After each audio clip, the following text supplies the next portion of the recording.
Hello. In this clip from our Justia webinar, SEO for Lawyers 2023 Highlights and 2024 Forecasts, members of our Justia SEO team will cover the major updates on the Google algorithm and how they've impacted the legal website landscape regarding content, links, and technical aspects of SEO.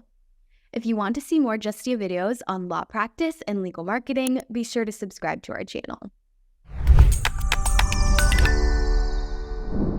Thanks, Gus. So yeah, like I said, we're going to go through the not just the Google algorithm changes, but there were other changes going on in Google, and we're going to take a look at those. So like you saw before, this is the long list of Google changes. This is the official page that Google has in their website. But so you can see it a bit better, those were the algorithm updates for this year. And as Gus said, not all of them are relevant for lawyers. Not all of them are gonna pay an impact to legal websites. But like the product reviews, we're not gonna take a look at those. We're just gonna wipe those out. They probably didn't affect your site because you don't have a product that you want to sell in it. What we're gonna basically look at are these updates, the core updates, the helpful content update, and the link spam update. Some of them started last year, like you can see, but they were completed early this year. So we're gonna take a look at that. So first, we're gonna go with the core updates. As you can see, there were quite a few of them last year. In the past, we used to have one once in a while, but now this year they really gone for it. So we had these updates. And what are Google core algorithm updates? Well, there are significant broad changes to Google search algorithm. What they want to do with core updates is, these big ones are just to give the best information out there. For people that are searching on Google, what Google wants is to give them helpful, reliable, and people-first content, content created for people, not for search engines. So, for example, if you were hit by a core update and you go and fix your website, well, you might not see the results straight away. It might take a little while until you get the next core update, but basically you still need to fix your content and then wait for Google to do another core update. So we go now to the content updates. Those were the core ones, which usually will include some part of content in them as well, but they have particular ones for content.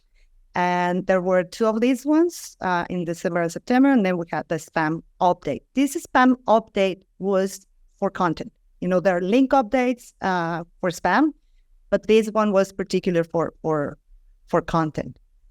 So the helpful content updates.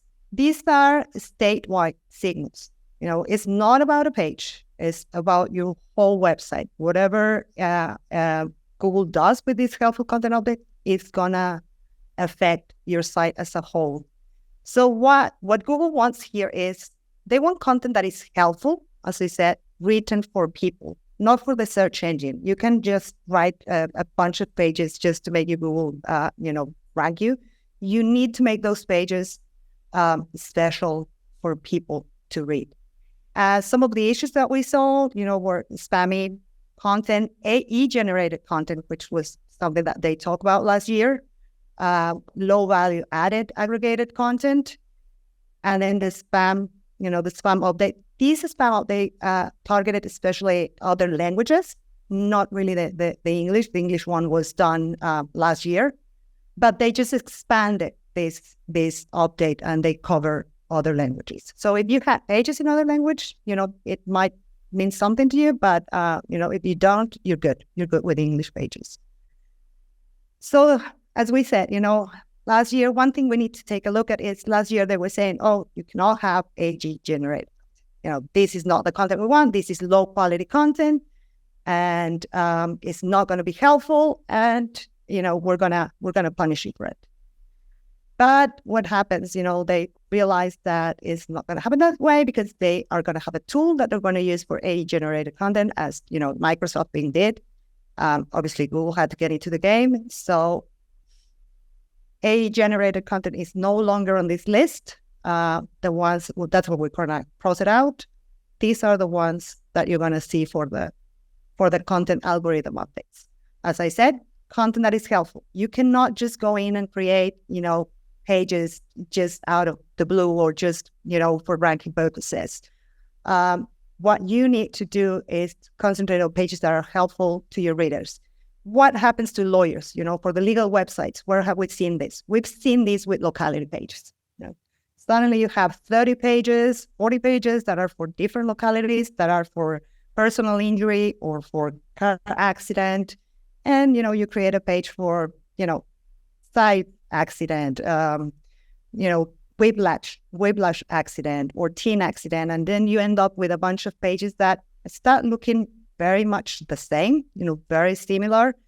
So Google is not going to like that. They're going to know that you're creating these pages, just to rank in Google, and it's not going to happen. You have to give an extra to these pages.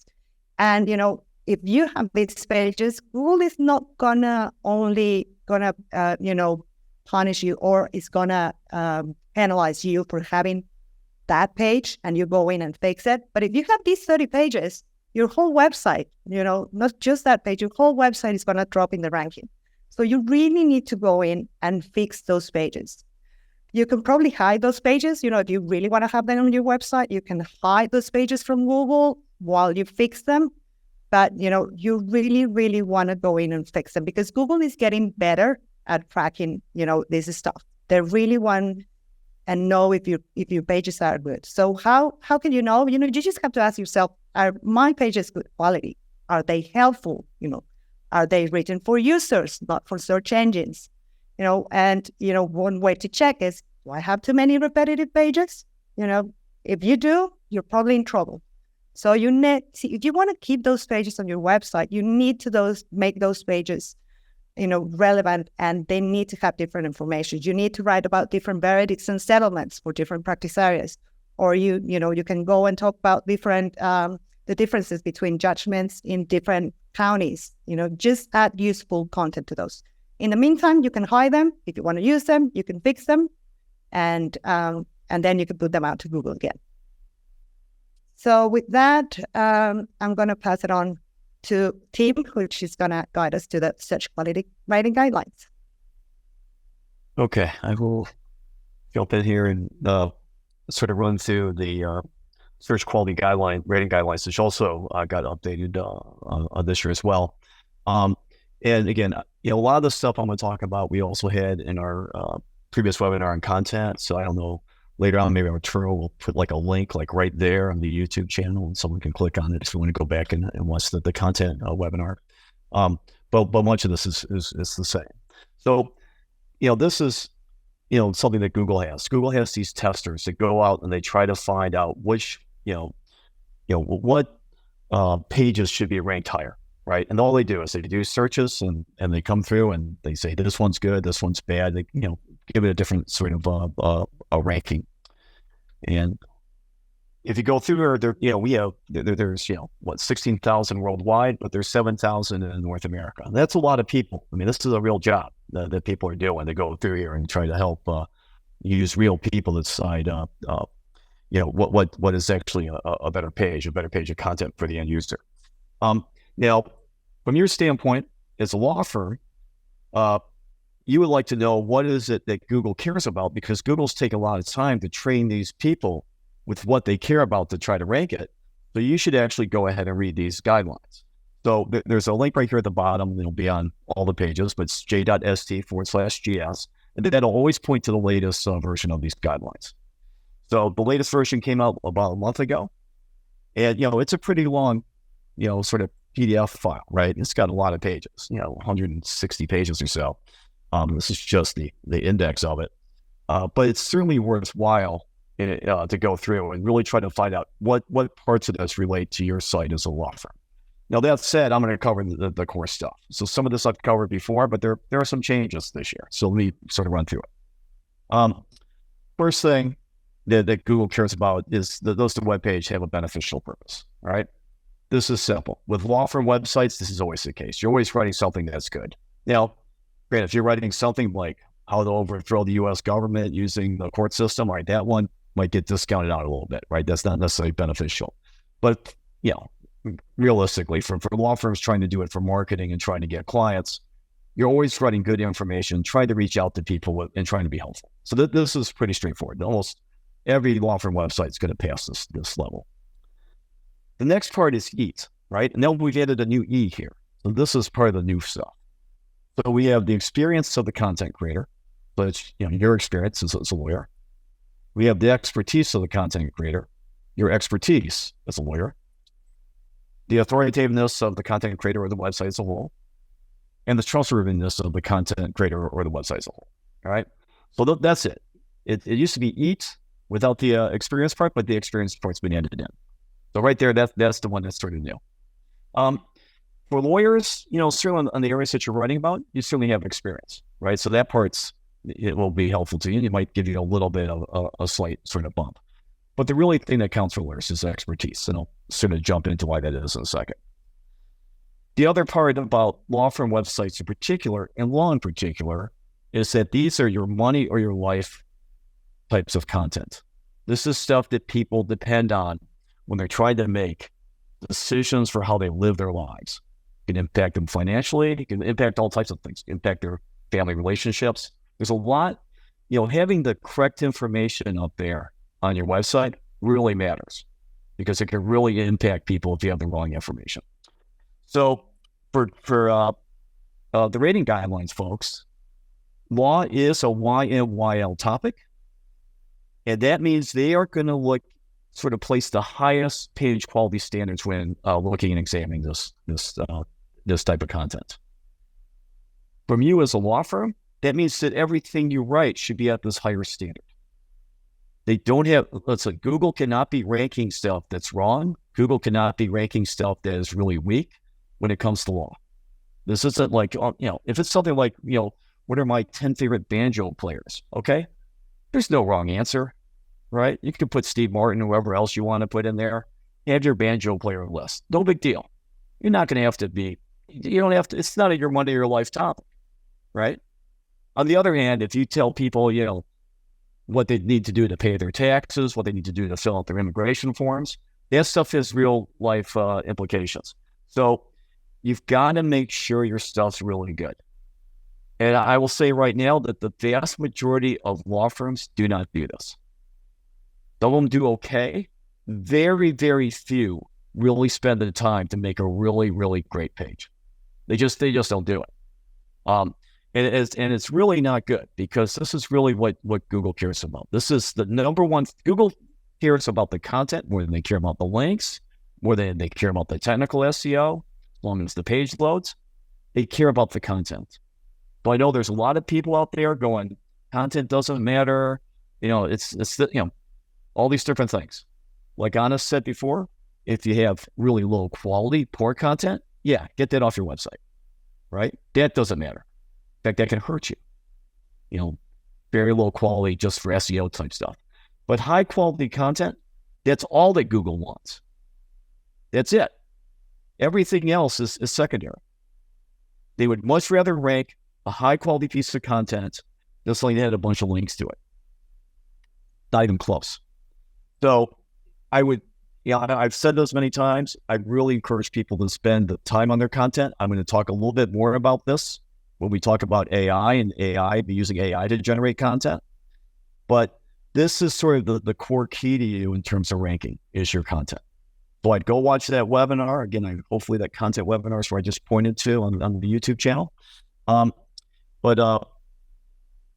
Take your time and really try to write high quality stuff and really try to add some legal analysis, separate yourself out as an expert and make sure it's up to date and correct.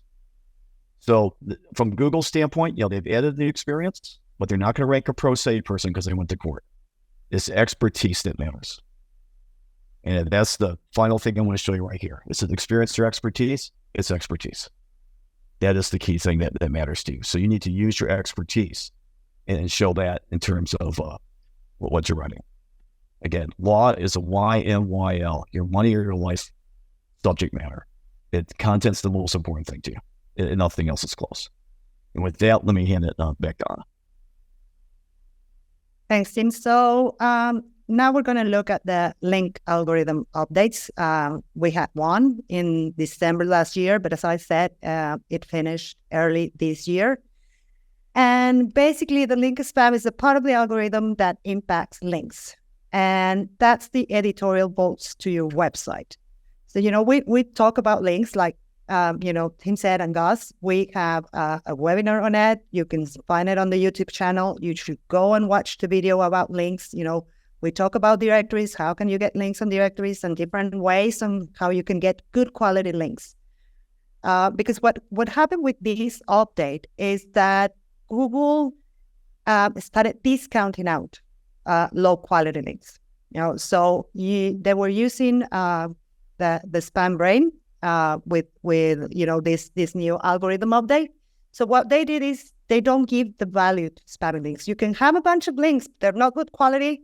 They're just gonna take out that vote. So they're not gonna penalize you. Per se, you're not going to get a penalty for having spammy links. If you do, it will come out in Google Search Console. They will get you a notice, but it's not really something that happens. They just discount out the links, and you might fall in the rankings because you have low quality links. So what we see is that with those networks that they used to have, you've probably seen them. And again, we show them in our link video. If you have those blogspot links, many blogs pointing out to your website with keywords, well, they're not going to be good. They're not going to help you in any way. You need to go and get good quality links for your site. And that will help you gain, again, value for your website or ranking if you get those good quality links. And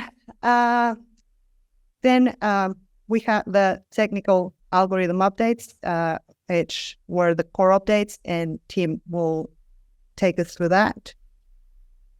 Yeah, so the core updates, look, they're always trying to make sure things are faster, quicker. There's nothing sort of major on it in terms of what they've been looking for. It's really been just trying to make sure it's useful to people and things don't get sort of blanked out on it. That said, there's a couple things one thing that's coming down the pipeline on technical stuff that you want to be ready for, and a couple other sort of quick things to note. First, they've finished the mobile indexing, the mobile indexing first part, right? Where they're going to index the mobile first on their site. So it took like a decade, but it's done. It just finished like a couple months ago. So incredible. And good job, Google, to get that done. And it's took a little while for that. And the other thing that came out was, for some of you guys, they're using Google Analytics 4. So that's out. You have to use it now. You can't use Universal Analytics. And sorry to go through here. It's okay. I mean, it's much harder to use, I think, if you're not an expert on it and you don't have the ability sort of to generate and sort of produce reports. So the old days, you could sort of just click around and quickly find what you're looking for. Not quite the same. So you might need some tech help in terms of doing that, but you should just ask your provider to do it, or most providers will sit down and focus in on the core items of it. And then the good thing about GA4, Google Analytics 4, was that they are doing support for AMP. So that did come through. So that part was nice in terms of sort of showing support for the accelerated mobile pages, which is the only way really to get your content on Google's sort of content system so that they download while someone's looking at the listing page on the phone. So it makes it super fast. So AMP's the only really way to do it. So we have AMP for all our clients' pages. It does help. It makes it super, super fast. But it's really that Google Content Delivery Network that it gets you on. That's really the key to AMP, not AMP in and of itself. And then the one thing that is coming out next year is going to be an update to Core Web Vitals. So Core Web Vitals is sort of the way Google, sort of measurements that Google uses to try to figure out how real users are interacting with your website. And it's really the main thing that they care about in terms of as a ranking signal. Now that said, for most smaller sites, it doesn't matter that much. Sometimes they don't have enough data. They're pretty good at grouping different types of pages, but it's not as big of a deal for smaller websites. But we have certainly some clients that have, 1,000 plus pages, it might get, 10, 15,000 views a day or visits a day. And for them, it matters quite a bit.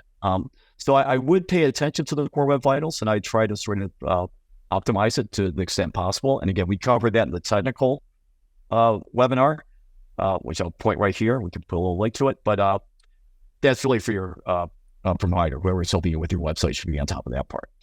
The big thing next year is they're going to have interactions in Next Paint replace the first input delay. And the way to think of that is just that they're going to be checking all the different interactions, not just the first one. So first, here's Core Web Vitals. You've got the main three up top right now. If you want to know interaction, the Next Paint's actually that one, the second row in the middle there, but not yet part of the core measurement, but they are providing data on it in case you want to see data when using the Google PageSpeed Insights tool. You can also, for Core Web Vitals in general, you can use your Google Search Console, sort of go in there. And they do a very good job of sort of grouping different pages together, so you get this different types of pages could sort of be seen. So if there's an issue, they're impacting a bunch of pages, it's often easier to track with Google Search Console. And here's the little notice about the Next Paint part. So here's the introduction. It's experimental, it's pending. You can check it out right now. It'll be coming live in 2024. This is all it means. If I click on the hamburger menu there, this needs to be quick, right? If I go to the lawyer directory page, I click on services, it has to be quick. And if I click down here on the bottom part, that needs to jump up, even if it's my second click. It's not just the first one anymore. It's all of them. And there's some, other minor things, but the big thing here is that it's really trying to look at the overall interactivity of your site. And whenever someone interacts with it, those changes need to be fast. So get ready for that. You got a few months on it. I think most people that are doing well in Core Web Vitals will continue to do well. I don't think it's going to be that difficult. There might be some folks that have different parts of their site that they've always delayed loading, that they haven't really focused on. Certain champs and things like that might have an issue if you haven't focused on that in the past. But other than that, it should be, it should work out quite well. All right. So, that said, all the updates from Google this year, we didn't see anything major with folks. We saw the same stuff. The extent that people were having any issues, it was almost always low quality pages. I mean, that was it. I mean, they load too many locality pages that were repetitive, 15 different types of accents that were repetitive, or 30 different causes of car accidents. The stuff that Anna mentioned. That was the only folks that we saw sort of taking a hit because those pages were so repetitive and they didn't really add much value and obviously written for search engines. So that, we didn't see technical stuff, anything else. I know, didn't see anything with like links or things like that really from link penalties or links being discounted out. Didn't really see any of that stuff other than the quality content. Thanks for watching. We hope you enjoyed this video, and if you did enjoy it, please hit the like button and subscribe to our channel for more videos on law practice and legal marketing. See you in our next clip.